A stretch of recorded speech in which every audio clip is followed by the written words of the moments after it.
Good morning friends. आप लोगों का कृष्णा दुबे मैथ्स एजुकेटर के इस यूट्यूब चैनल पे बहुत बहुत स्वागत है।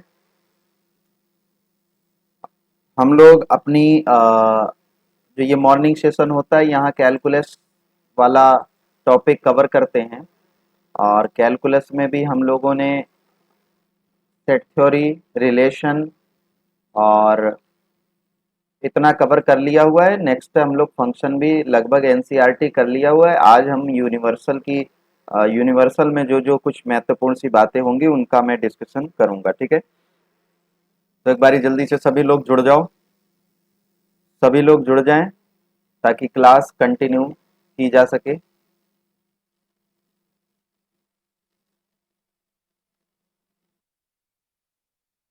तो आपके स्क्रीन के सामने ये टाइम टेबल है हम लोगों का, जिसमें हम लोग 9 AM थ्योरी पोर्शन कवर करते हैं। प्रैक्टिस की क्लास 12 बजे से रहती है। थ्योरी क्लास शाम को 7 बजे एक और थ्योरी की क्लास रहती है। ठीक है, और थ्योरी की क्लास में हम लोग 9 AM को कैलकुलस टॉपिक कर रहे हैं और 7 बजे हम लोग शाम को कोऑर्डिनेट ज्योमेट्री वाला टॉपिक कर रहे हैं और 12 बजे हम लोग प्रैक्टिस कर रहे हैं इन दोनों सेक्शन का। ठीक है, तो आइए स्टार्ट करते हैं अपनी इस क्लास को।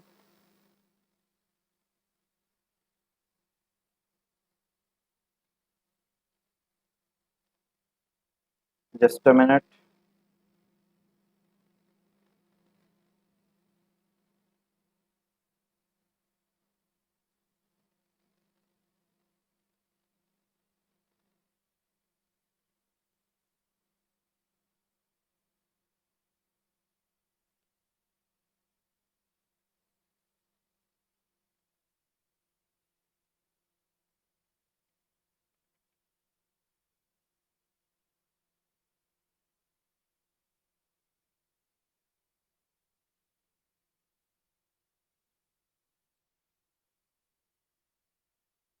चलिए,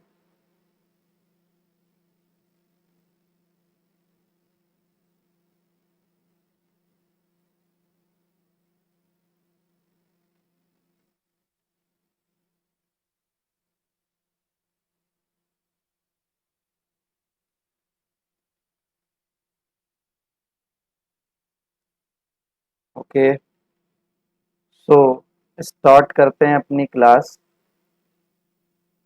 देखिए, अ, हम लोग हम लोगों ने फंक्शन के बारे में तो काफी कुछ चीजों को कर लिया हुआ है। ठीक है, और जैसा कि आप लोग देख भी रहे होंगे, आपके स्क्रीन के सामने है।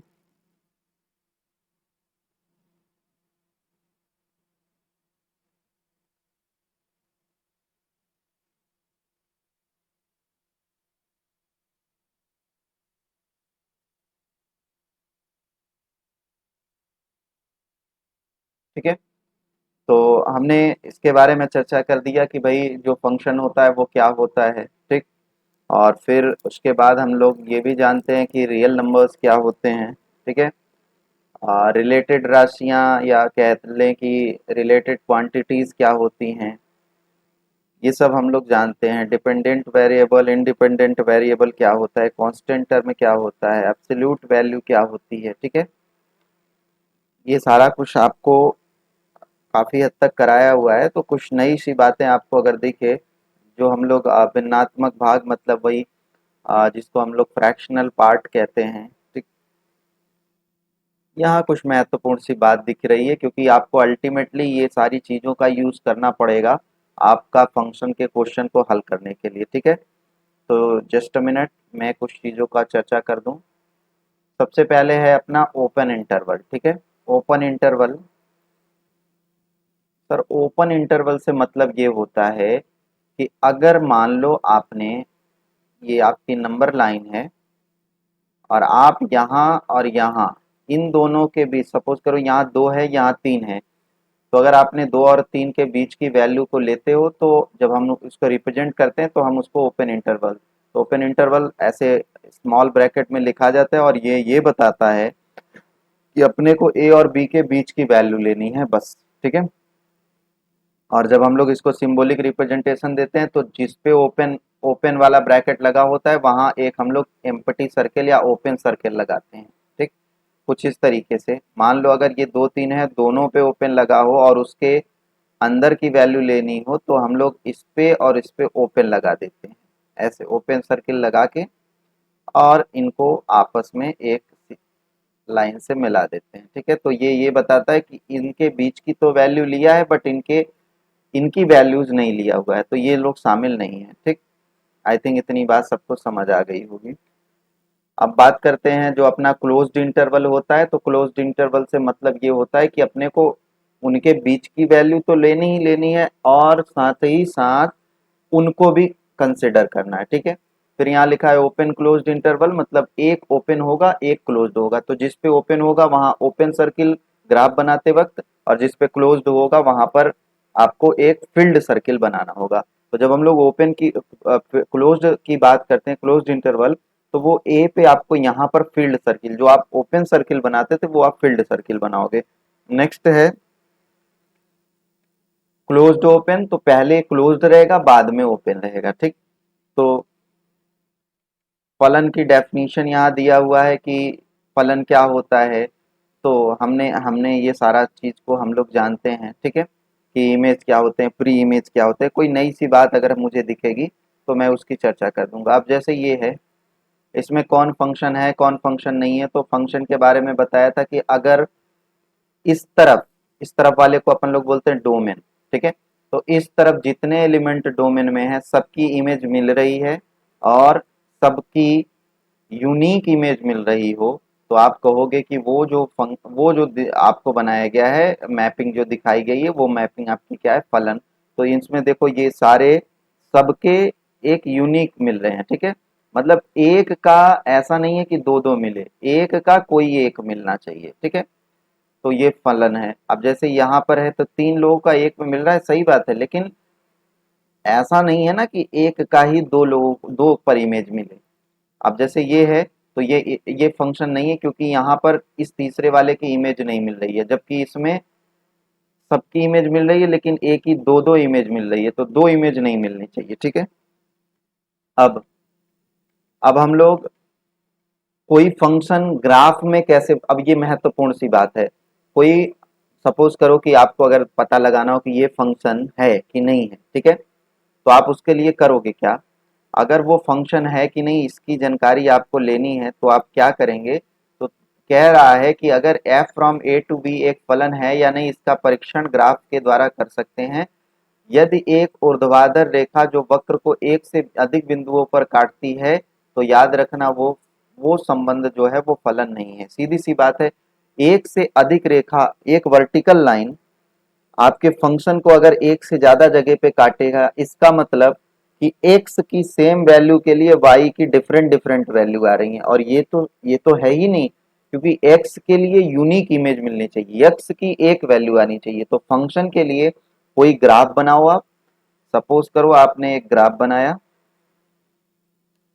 मान लो ये आपका y एक्सिस और आपने ये ग्राफ बना दिया।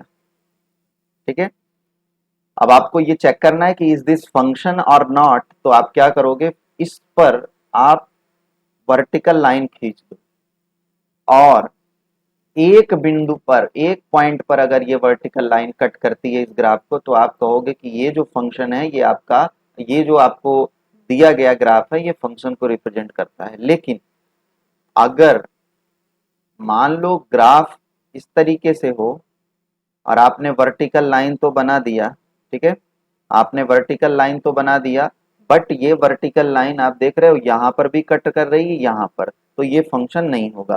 तो अगर एक से ज्यादा जगह पर वो लाइन कट करे, ठीक है, वर्टिकल लाइन ही खींचना है, ठीक है, वाई एक्सिस के पैरेलल, तो याद रखना उस ग्राफ को अगर एक से ज्यादा जगह पे कट करती है तो वो फंक्शन नहीं होगा। जैसे ये आपका एक, ये फंक्शन नहीं है आपका। ठीक है, क्यों, क्योंकि आपने वर्टिकल लाइन खींचा तो यहाँ पर भी कट कर रहा है, यहाँ पर दो जगह कट कर रहा है, ये नहीं है। ऐसे ही दूसरा वाला भी देखो, ये जब खींचा तो यहाँ देखो इस ग्राफ को इसी ने एक दो तीन चार चार पॉइंट पे कट किया, तो ये भी फंक्शन नहीं है। जबकि 3 में देखो ये ग्राफ है, इसको आपने ऐसे खींचा, एक जगह पे कट किया, इस जगह पे कट किया। समझ आ रही बात? तो आपको एक महत्वपूर्ण सी बात हम आप लोगों ने जाना कि कोई भी आपका फंक्शन होगा, जस्ट अ मिनट, ठीक है, कोई भी फंक्शन जो होगा वो, उसको आप फंक्शन, कोई ग्राफ को आप फंक्शन या कोई रिलेशन को आप फंक्शन तभी कहोगे जब उसका आपने ग्राफ बनाया और वो ग्राफ पर आपने वर्टिकल लाइन खींचा और वो एक से ज्यादा पॉइंट पे अगर कट करे तो वो फंक्शन नहीं है, और एक पॉइंट पे कट करे तो वो फंक्शन। ठीक है, अब बात करते हैं यहाँ, यहाँ फलन की संख्या दिया हुआ है, तो सीधी सी बात है, मान लो x और y दो आपके फाइनाइट सेट हो, ठीक है, जिसमें एलिमेंट की संख्या mn हो, तो समुच्चय x का प्रत्येक अवयव समुच्चय y के n अवयवों में से किसी एक से अवयव से संबंधित हो सकता है, अतः समुच्चय x से समुच्चय y में कुल फलनों की संख्या जो होगी वो क्या होगी, n की पावर m, n की पावर m। ठीक है, तो ये चीज ध्यान रखोगे आप।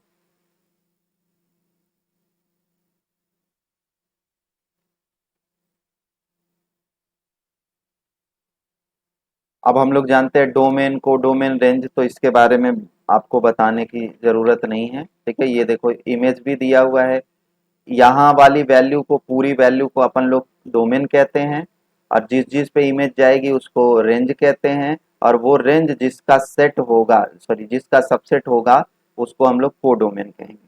ठीक है, अब जैसे ए बी सी डी ये आपके डोमेन है, पी क्यू आर इसके रेंज है, और पी क्यू आर एस इसका कोडोमेन है। अब महत्वपूर्ण सी बात, ठीक है, एनसीईआरटी में ये चीजें नहीं लिखी गई हैं, ठीक, तो अब आपके एग्जाम के पॉइंट ऑफ व्यू से बातें स्टार्ट हो गई हैं, मतलब परीक्षा में आपके पेपर में जब भी सवाल आएंगे तो इन सब पॉइंट्स पे आएंगे। तो आगे जब हम लोग प्रैक्टिस भी करेंगे, वैसे हम प्रैक्टिस तो कर ही रहे हैं, ठीक है, एक सूचना आप लोगों के लिए,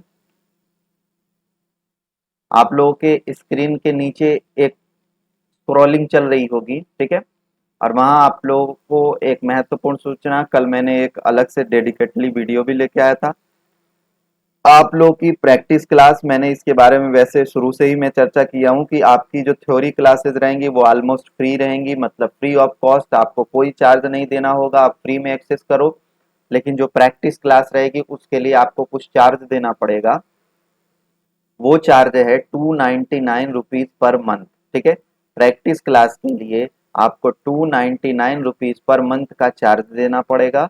उसमें अपन लोग करेंगे क्या, प्रैक्टिस करेंगे, जितने भी ये थ्योरी पोर्शन आप देख रहे हो इसको आराम से आप एक्सेस कर पाओगे, इसको देखो, और इसके जब मैं क्वेश्चन बताऊंगा तो वहां पे और भी कुछ ट्रिक्स के बारे में चर्चा करूंगा। ठीक है, तो आप लोग को वहां पर क्या क्या चीजें मिलेंगी प्रैक्टिस में, तो एक तो आप प्रैक्टिस कर पाओगे, और दूसरा आपको मैं जैसे ही प्रैक्टिस खत्म होगा उसका एक पीडीएफ मिल जाएगा, जिसे आप असाइनमेंट भी कह सकते हो। ठीक है, मैं पहले असाइनमेंट नहीं दूंगा, ठीक है, वैसे जैसा आप लोग की वो रहेगी कि पहले ही सर दे दीजिए, हम लोग शाम को हल कर ले नेक्स्ट डे, जो भी होगा, बट मैं 1 to 1 हर क्वेश्चन का डिस्कशन करूंगा, जितने भी क्वेश्चन रहेंगे वहां पर। ठीक है, तो मैं पीडीएफ, अभी तो ये माइंड में है कि आपको कराने के बाद, आपकी क्लास लेने के बाद मैं उस पीडीएफ को आप लोगों को प्रोवाइड करा दूंगा, ठीक है, ग्रुप में।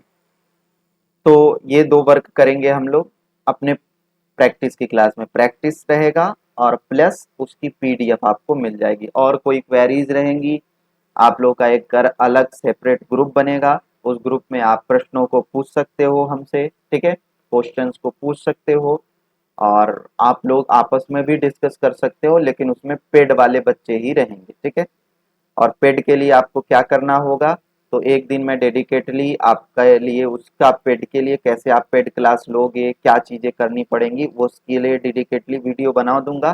फिर भी अभी 10 set, 10 practice set free of cost हैं, तो 10 प्रैक्टिस सेट देखने के बाद आप लोग, अगर आपको लगता है कि आप प्रैक्टिस सेट आपको करना चाहिए, आपको ज्वाइन करनी चाहिए ये प्रैक्टिस वाली बैच, तो आप 299 रुपीज पर मंथ देकर आप ज्वाइन कर सकते हो। ठीक है, तो आइए स्टार्ट करते हैं ये फंक्शन के डोमेन और रेंज के बारे में। तो कह रहा है कि डोमेन की जो विधि होती है वो क्या होती है, अब समझो। अगर वर्गमूल, घनमूल तथा करणीगत चिन्हों के अंदर लिखे व्यंजक का मान क्या रखते हैं, ग्रेटर देन 0 रखते हैं। ठीक है, और जैसे मैंने यहां ऐसे लिख दिया अंडर रूट, ठीक है, एक्स स्क्वायर -1। ठीक है, तो अगर रूट के अंदर कोई राशि रखी जाए तो आप ये चीज का ध्यान रखोगे अंदर पॉजिटिव होता है, क्योंकि इमेजिनरी की आपको इमेज नहीं मिलेगी। ठीक है, तो फिर उसका अपन लोग सॉरी उसके लिए आप ना तो ग्राफ डिफाइन कर सकते हो, ग्राफ भी नहीं बन सकता क्योंकि इमेजिनरी है ना। तो इसलिए आपको कभी भी रूट वाला सवाल आए तो उसके अंदर की राशि को आपको पॉजिटिव रखना है डोमेन निकालते वक्त। इतनी बात समझ आ गई। ठीक है, अगला, मान लो एफ ऑफ एक्स एक फंक्शन है और जी ऑफ एक्स एक फंक्शन है। ठीक है, उसका आप लोगों को प्लस माइनस निकालना है, मतलब उन दोनों फंक्शंस का जोड़। जैसे मैं कहूं x square plus sine x, ठीक है, का डोमेन बताओ। X square plus sine x का डोमेन बताओ, या x square plus x cube का डोमेन बताओ, या x square -1 plus under root x plus 1 का डोमेन बताओ। तो ऐसे सवाल आ जाए, मतलब फंक्शंस को चाहे जोड़े चाहे घटाए, जैसे x square minus sign x का आ जाए, या sine x minus x cube plus 1। तो ऐसे आ जाए फंक्शन, चाहे फंक्शंस का एडिशन रहे, चाहे सब्सट्रैक्शन रहे, और चाहे मल्टीप्लिकेशन रहे, और चाहे उनका डिवीजन रहे, हमेशा हमेशा उनका डोमेन जो रहेगा फाइनल उस पूरे फंक्शन का, मतलब जो कंपोजिशन आप निकालोगे उसका जो डोमेन होगा वो पहले वाले के डोमेन और दूसरे वाले डोमेन का इंटरसेक्शन होता है। ठीक है, मतलब अगर मैं बोलूं x square plus sine x का डोमेन क्या होगा, तो एक्स स्क्वायर का डोमेन पूरा रियल नंबर होता है, साइन एक्स का डोमेन रियल नंबर होता है, तो इन दोनों का इंटरसेक्शन ऑब्वियस सी बात है रियल नंबर। तो इसका मतलब इसका जो डोमेन होगा वो रियल नंबर हो जाएगा। क्लियर हो रही बात। तो चाहे दोनों फंक्शंस को जोड़े और चाहे दोनों फंक्शंस को घटाए, चाहे उनका मल्टीप्लिकेशन करे और चाहे उनका डिवीजन करे, इन चारों में आपको क्या करना होगा, अलग अलग उनके डोमेन निकाल लो और उन डोमेन्स का आप इंटरसेक्शन ले लोगे। इतनी बात समझ आ गई। अब एक बात याद रखना, डिवीजन में इंटरसेक्शन तो लोगे ही, लेकिन एक और बात ध्यान में रखना कि आपको नीचे जो वैल्यू आपकी रहे, ये ये कभी भी 0 के बराबर नहीं होनी चाहिए। मतलब इसमें ऐसी वैल्यू को आप हटा दोगे उस कॉमन वाले पार्ट में से जिससे ये फंक्शन, नीचे वाला फंक्शन, ऊपर वाला 0 हो मैटर नहीं करता, जिससे ये नीचे वाला फंक्शन जो हो वो 0 ना हो। तो इसलिए डिवीजन वाले में एक चीज का ख्याल रखना कि इंटरसेक्शन तो होगा एफ एक्स का डोमेन का और जी एक्स के डोमेन का इंटरसेक्शन तो होगा, लेकिन उसमें उस वैल्यू को आप घटा दोगे जिस पर कि नीचे वाला जी ऑफ एक्स जो है वो 0 दे रहा है वैल्यू। क्लियर हो रही बात, जिस किसी पर भी। ठीक है, तो जी ऑफ एक्स 0 नहीं आना चाहिए।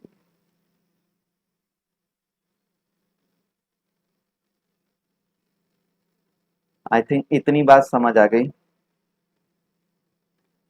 अब देखो कह रहा है under root f of x का डोमेन क्या होगा, तो under root f of x का डोमेन क्या होगा, तो इसमें सीधी सी बात है, इसने एफ ऑफ एक्स को आपको क्या रख लेना होगा, ग्रेटर देन 0 रख लेना होगा। ठीक है, अब कह रहा है कि रेंज ज्ञात करने के लिए क्या करोगे, आपको किसी का रेंज ज्ञात करना हो तो क्या करेंगे।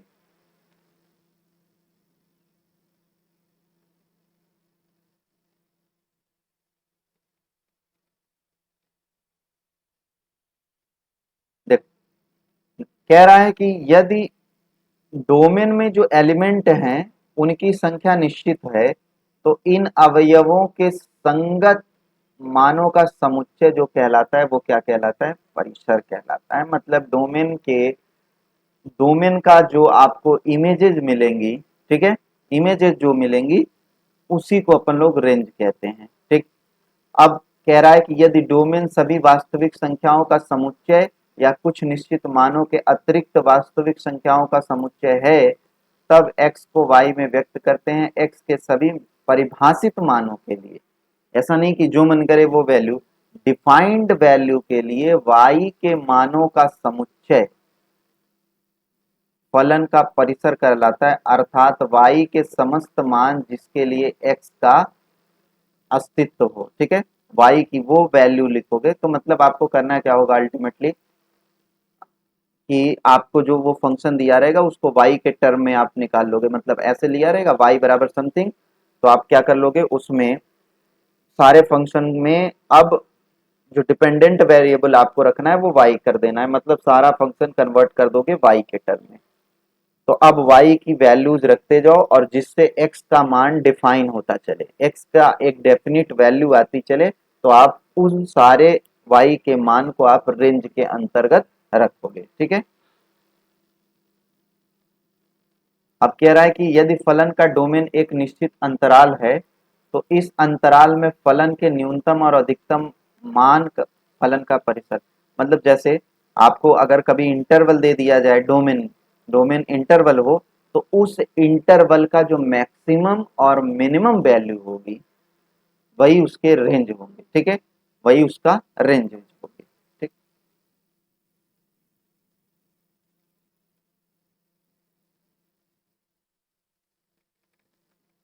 अब सीधा सा कह रहा है कि कुछ फंक्शंस के अलजेब्रा आपको बताया हुआ है कि फलन का अदिश गुणन क्या होगा, सी एफ ऑफ एक्स, मतलब सी एफ इंटू एक्स।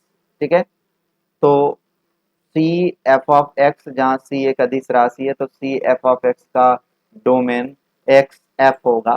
तो जब ये सवाल मिलेंगे तो आप इसको और आसानी से कर पाओगे, और वैसे भी मैंने ग्राफ में समझाया हुआ है। मैंने आपको ग्राफ के माध्यम से बताया हुआ है कि 3 साइन एक्स का क्या डोमेन बनेगा और साइन 3x का क्या डोमेन बनेगा। ठीक है, आगे क्या कह रहा है कि फलनों का योग, तो f plus minus g of x बराबर, ये सब आप जानते हो। ठीक है,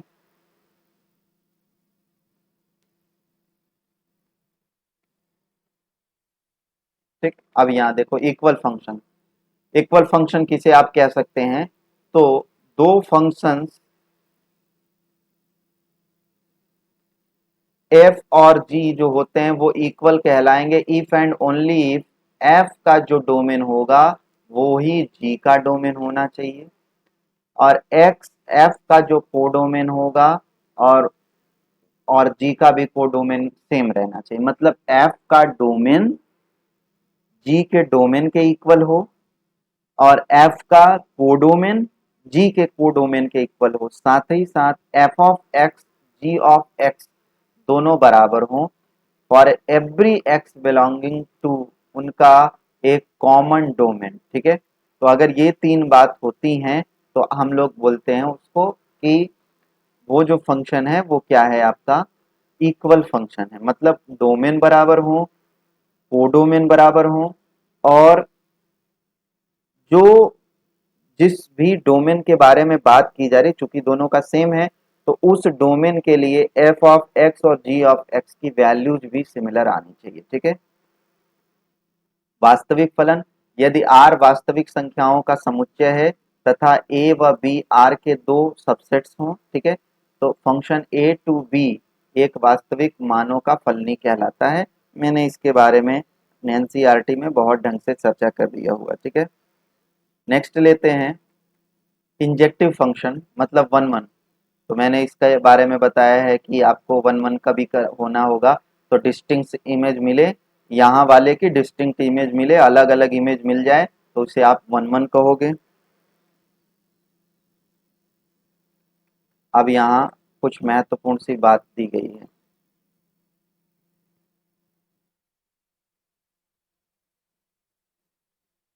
अब फलन के वन वन होने के लिए क्या शर्त होती है, वो शर्त सुन लो।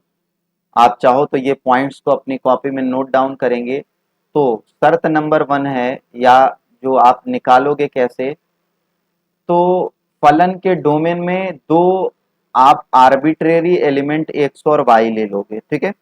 मतलब उस डोमेन में दो आपने एलिमेंट ले लिया। अब एफ ऑफ एक्स बराबर एफ ऑफ वाई आप रख दो, ठीक है। मतलब जो भी आपका फंक्शन की वैल्यू आई वो दोनों इक्वल अगर आ रही हैं, तो इक्वल अगर आ रही होंगी तो ये केवल और केवल तभी संभव होगा जब एक्स और वाई दोनों इक्वल होंगे। मतलब अगर आपने एक्स और वाई अलग अलग लिया तो फंक्शन की वैल्यू कुल मिला के अलग अलग आएगी। क्लियर हो रही बात? तो डोमेन के अंदर आपने दो वैल्यू ले लो, और वो दोनों वैल्यू लेने के बाद आप फंक्शन, जो भी फंक्शन है उसमें वो वैल्यूज पुट करो। अगर दोनों की वैल्यू सिमिलर आ गई, अगर दोनों की वैल्यू सिमिलर आ गई, वैसे आनी नहीं चाहिए, अगर वो आई तब तो वो वन वन होगा नहीं केस, ठीक है। लेकिन अगर सिमिलर नहीं आ रही हैं, ठीक है, तो अब आप कहोगे ये वन वन होगा। और अगर आ भी गई तो इसका मतलब ये कह रहा है कि भाई ये तभी आएंगी जब दोनों बराबर हो जाएंगे, ठीक है।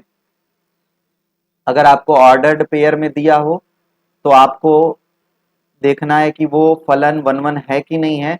तो उसका सेकंड एलिमेंट देखो, ऑर्डर्ड पेयर का सेकंड एलिमेंट, और सेकंड एलिमेंट दो लोगों के, दो ऑर्डर्ड पेयर के सेकंड एलिमेंट सेम नहीं होने चाहिए, ठीक। तब वो फंक्शन, तब वो वन वन होगा। अगर वो सेम हो गए तो वन वन नहीं होगा, ये चीज ध्यान रखना, ठीक है। अब कोई कहे सर अगर आगे वाला ऑर्डर्ड पेयर का हो जाए तब सेम हो जाए, तो भाई वो तो फंक्शन ही नहीं है। मैंने बताया हुआ था पिछली क्लास में कि आगे वाला जो लिखा होता है ऑर्डर्ड पेयर में, अगर वो सेम हो जाए, दो ऑर्डर्ड पेयर का पहला वाला जो एलिमेंट है वो सेम हो जाए, तो हम उसको फंक्शन कहते ही नहीं है। समझ आ रही बात? ठीक है।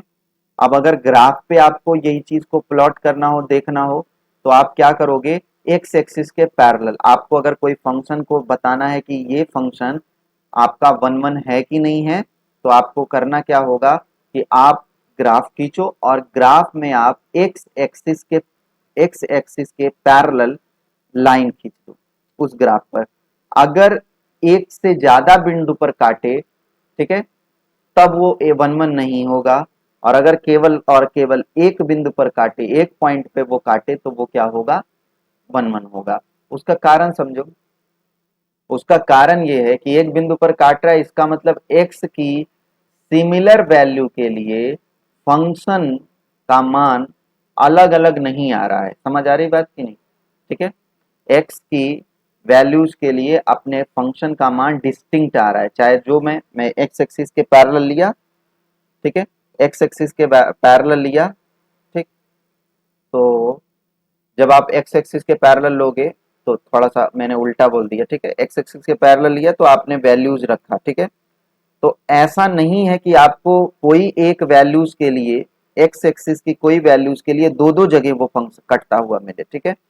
अगर वो एक जगह पे मैक्सिमम वन पॉइंट पे कटे एक्स एक्सिस के पैरेलल, तब आप वो कहोगे कि वो जो फंक्शन है वो क्या है, आपका वन वन है। तो हम लोगों ने दो महत्वपूर्ण बात देखा, ऑर्डर्ड पेयर में सेकंड एलिमेंट सेम नहीं होना चाहिए, वन वन हो जाएगा। ग्राफ में एक्स एक्सिस के पैरेलल आपने ग्राफ खींचा, अगर एक पॉइंट पे कट करे तो याद रखना वो वन वन होगा। क्लियर?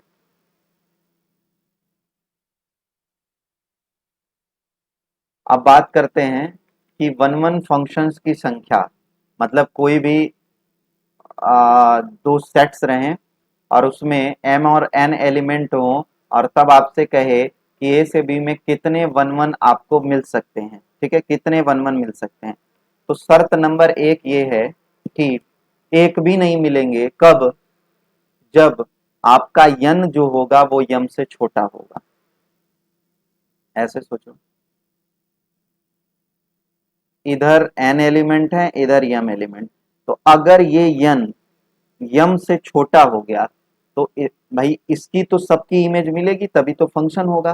तो अगर मान लो इसमें पांच एलिमेंट, इसमें तीन एलिमेंट, तो इसमें एक बात तो क्लियर है कि इसमें सबके डिस्टिंक्ट तो मिलेंगे नहीं, क्योंकि अगर तीन ही एलिमेंट है तो दो लोगों का हो सकता है एक ही पे जाए।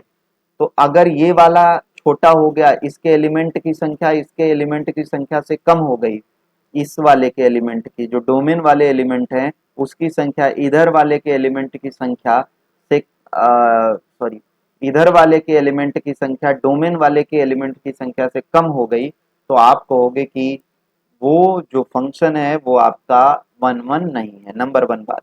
अब मान लो ये बड़ा हो गया, ये बड़ा हो गया इससे, मतलब यहाँ 3 एलिमेंट यहाँ 5 एलिमेंट, तब मिलेगा, तब वन वन हो सकता है क्योंकि तीनों के डिस्टिंक्ट मिल सकते हैं।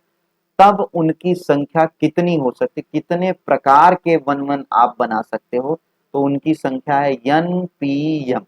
मतलब अगर आपसे कहे कि यदि ए में 5 एलिमेंट हो और बी में 7 एलिमेंट हो, तो कुल कितने एकेकी फलन प्राप्त होंगे, ठीक है, या तो कुल कितने वन वन फंक्शन मिलेंगे, तो आप क्या कर लेना, 7 पी एम की वैल्यू निकाल लोगे आप। आई थिंक इतनी बात समझ आ गई होगी सबको, ठीक है। अब बात करते हैं हम लोग मेनी वन फंक्शन के बारे में, ठीक है। वही बात, मेनी वन का मतलब मेनी और वन, मतलब ये कि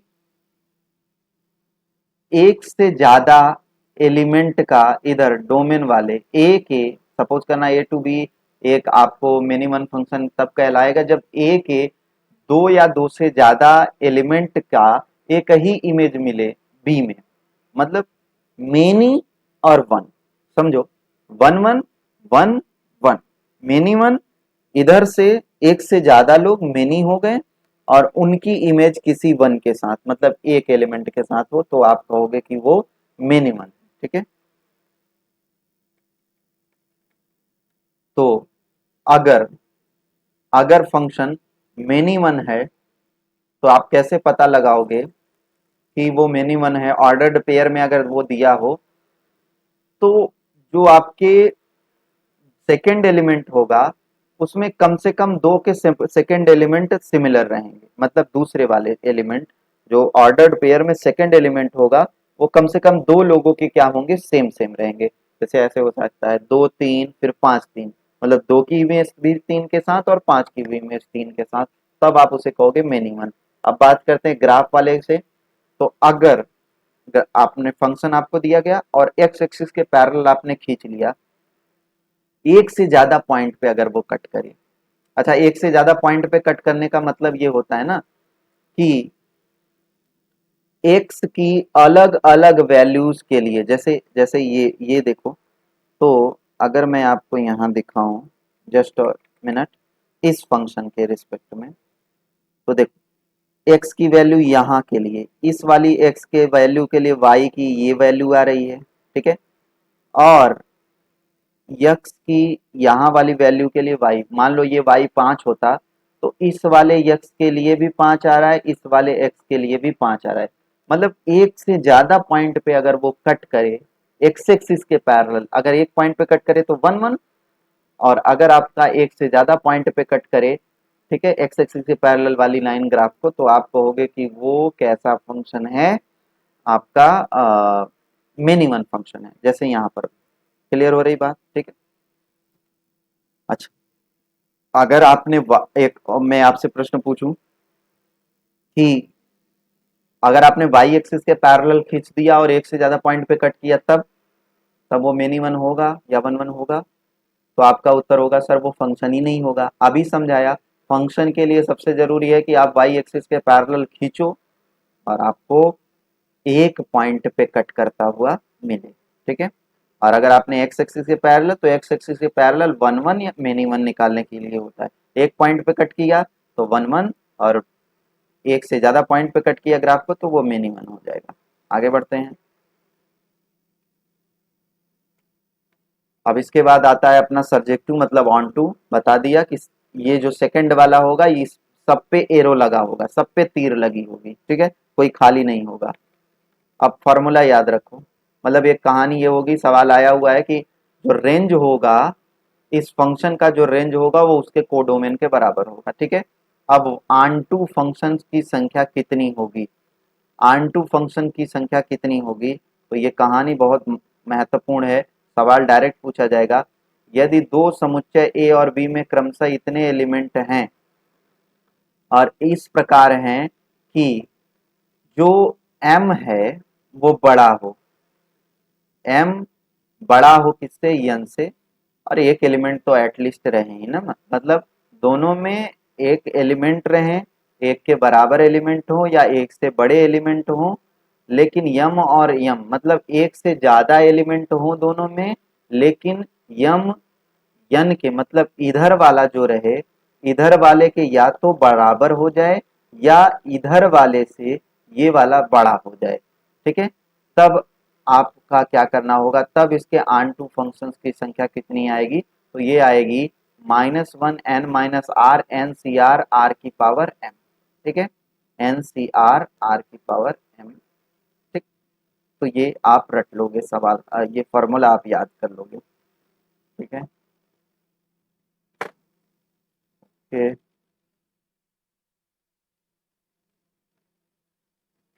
अब आते हैं इनटू फंक्शन। तो मैंने बताया हुआ था कि भाई इनटू फंक्शन में होगा क्या कि बी में एटलीस्ट एक तो खाली होगा, एक खाली बैठेगा, बस ये याद रखना। अब अगर आपका फंक्शन को चेक करना है कि वो आंटू है या इनटू है, तो उसके लिए क्या करोगे, एक्स को वाई का फंक्शन लेके एफ ऑफ एक्स बराबर वाई, मतलब वाई बराबर समथिंग दिया रहेगा तो उसको एक्स के टर्म में सॉल्व कर लोगे, ठीक है। अब यदि जी ऑफ वाई मतलब प्रत्येक वाई बिलोंग टू इतना, मतलब जी ऑफ वाई आपने ले लिया, ठीक है, वाई की वैल्यू कुछ भी आपने कोडोमेन से उठा के ले लिया, ठीक है, और वो डिफाइंड हो, ठीक है, तो जो फंक्शन होगा वो क्या होगा आपका, आंटू होगा, ठीक है। और अगर वो इनमें से किसी का पालन नहीं करता तो वो इंटू हो जाएगा। कुल मिला के ये कि आपने जब उसको सॉल्व किया तो एक फंक्शन मिलेगा, ठीक है। आपने जस्ट अ मिनट,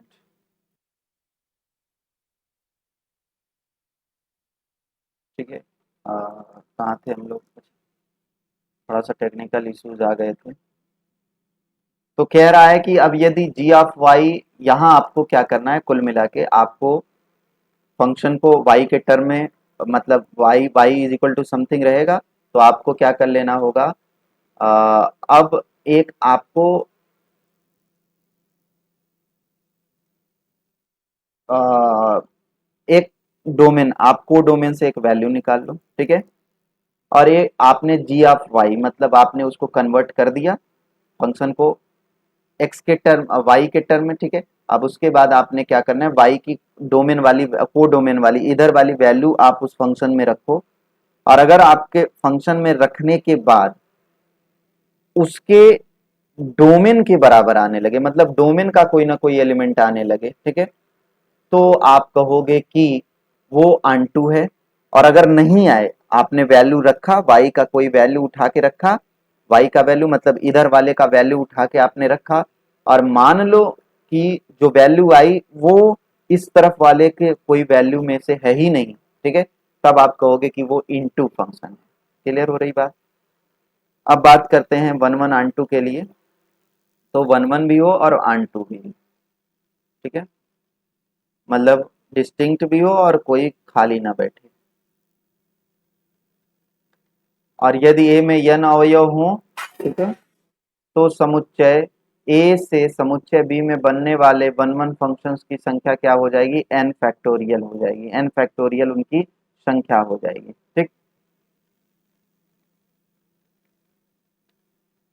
ये अलजेब्रिक फंक्शन है, ये सब करा दिया हुआ है, trigonometric function, graph of function के बारे में मैंने करा दिया हुआ है, ठीक है। एक्सपोनेंशियल सीरीज इस वे में चलती है, ठीक है, लॉगरिथमिक सीरीज,